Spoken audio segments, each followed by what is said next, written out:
The Zephyrian fleet hung in the void like metallic predators, their sleek vessels gleaming under the distant starlight. Commander Vextar studied the primitive human ship through his tactical display, mandibles clicking in what passed for amusement among his kind. The human vessel, they called it the UES Defiance, looked crude and bulky compared to Zephyrian engineering. "Initiate deep scan protocols," Vextar commanded, his voice carrying the authority of someone who had conquered 17 systems. "I want to know everything about their weapons, shields, and crew capacity before we demand their surrender." Aboard the human battleship, Captain James Morrison stood on the bridge, his weathered hands clasped behind his back. Beside him, Lieutenant Commander Liza Chen monitored the sensor readings with growing concern. "Captain, we're detecting multiple scanning beams penetrating our hull," Liza reported, her fingers dancing across the holographic interface. "They're conducting what appears to be a comprehensive tactical analysis." James allowed himself a thin smile. "Let them look, Commander. In fact, make sure our shields don't interfere with their scans.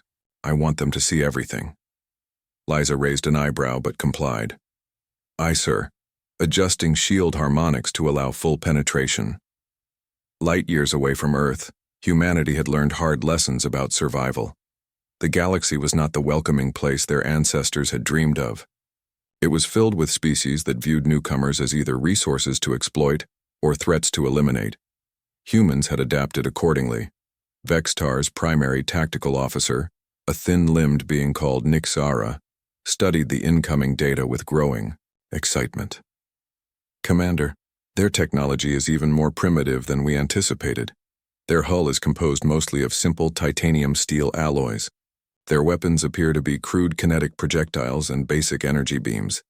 Most interesting, they seem to have no quantum shields, only primitive electromagnetic barriers." "Crew complement?" Vextar asked. "Scanning indicates approximately 1,200 life forms aboard. Standard carbon-based biology, similar to the Terran specimens we've encountered before." Vextar's mandibles spread wider in what humans might recognize as a predatory grin. 1,200 primitives with obsolete weapons. This will be easier than the Centauri colony." He activated the communication array. "Human vessel, this is Commander Vexitar of the Zephyrian Imperial Fleet. You are vastly outnumbered and outgunned. Surrender now, and we may allow some of your crew to serve as laborers." James accepted the communication with calm composure. "Commander Vextar, this is Captain James Morrison of the United Earthship Defiance. I'm afraid I must decline your generous offer." "Captain Morrison," Vextar's voice carried a hint of theatrical patience, "our scans have revealed the full extent of your capabilities.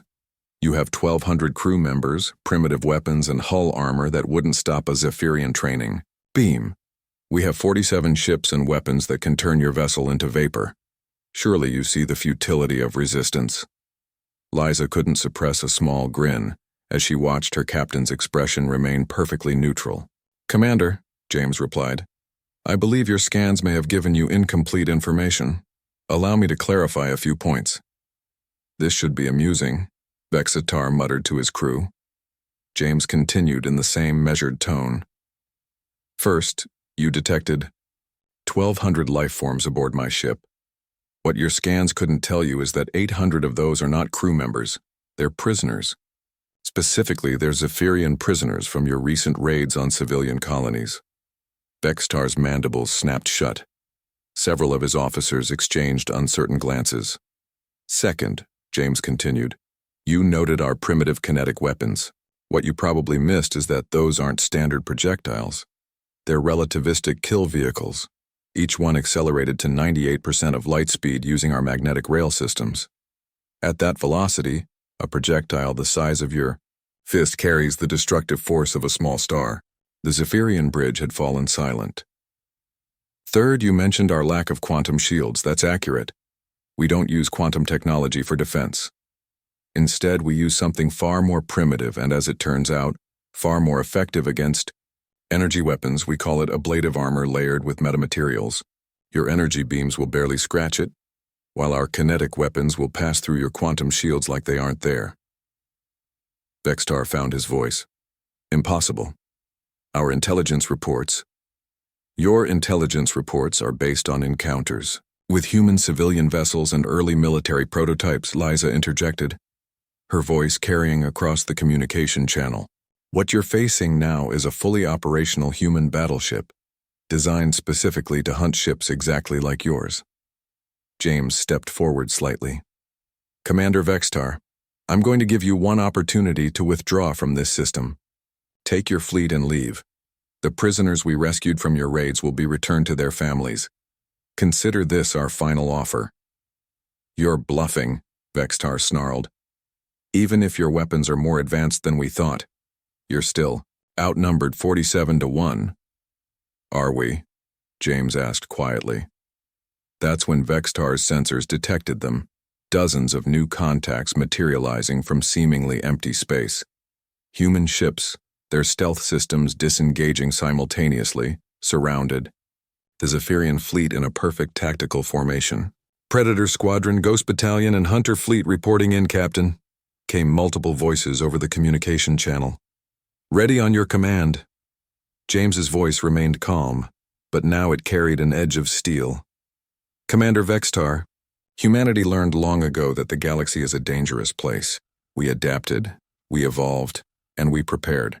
Every human ship you've encountered, every raid you've conducted, every piece of intelligence you've gathered, it was all part of drawing your forces into exactly this position.